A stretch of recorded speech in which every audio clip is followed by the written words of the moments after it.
Ito na naman tayo. Matagal-tagal tayo hindi nagkita. Ngayon gagawa tayo ng video. Mag-refiber tayo ng bullet pipe.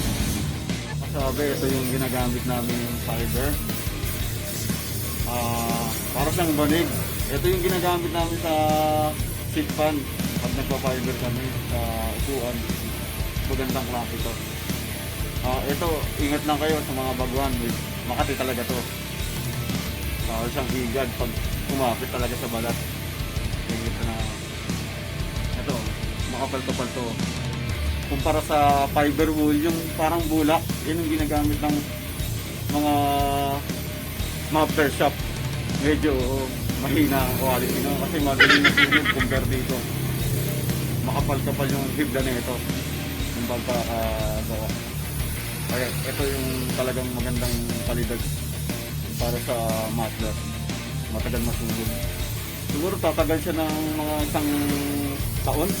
Hindi lang, depende. Kaya ngayon, gawin natin video na to para aware yung ibang gumagamit ng bullet pipe para mas maganda yung tunog, buong buo. Testing natin nga.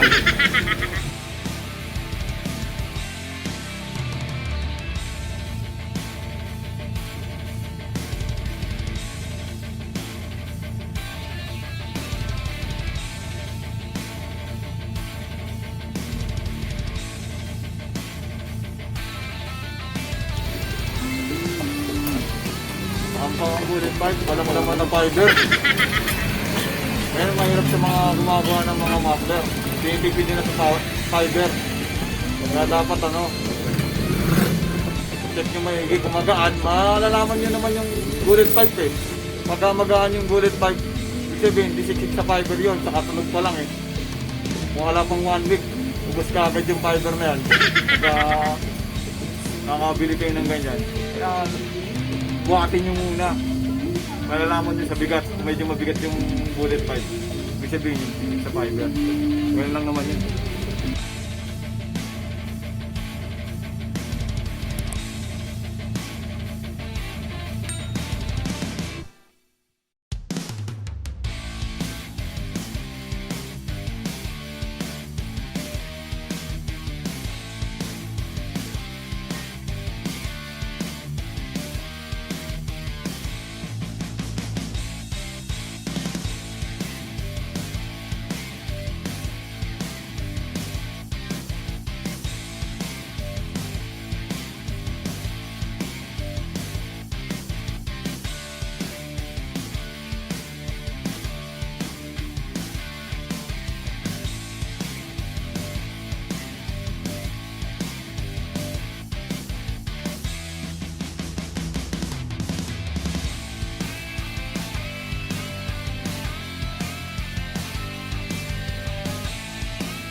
bago muna natin pinturahan, syempre, lilihain muna natin.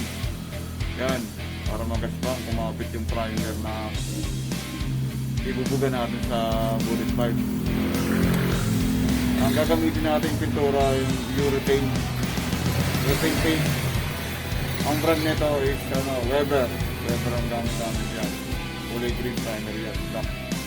Base coat black, matte black. Okay, yung gagamitin natin.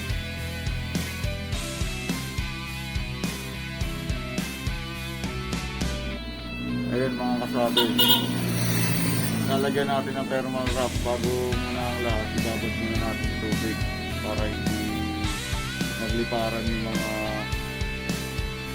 tawag dito, simulmul niya. Makati kasi yan pag tumapit sa damit saka sa balat, lalo sa balat, parang igod yan. Kaya kailangan ibabad muna natin bago natin gumamit na rin kayo ng gloves para safe, kasi talagang makati. Hindi natin hanggang sa pagtulog natin, kahit ilang beses kayo malikom, hanggang pa ng kate na ilang araw pa. Kaya ingat na lang kayo sa paglalagay na thermal wrap. Ayan.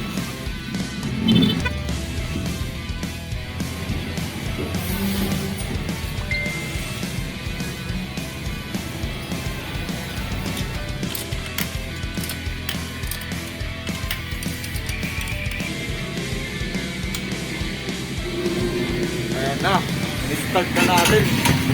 Ito medyo nagapa. Kaya abrak lang ito, abrak.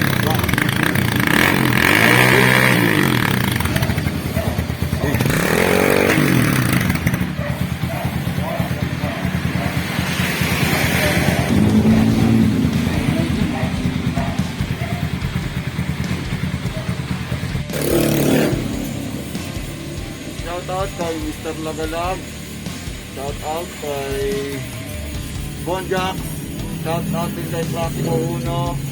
Shout out kay Kutang Custom. Shout out kay Recta Custom. Mga tropa ba din nabanggit?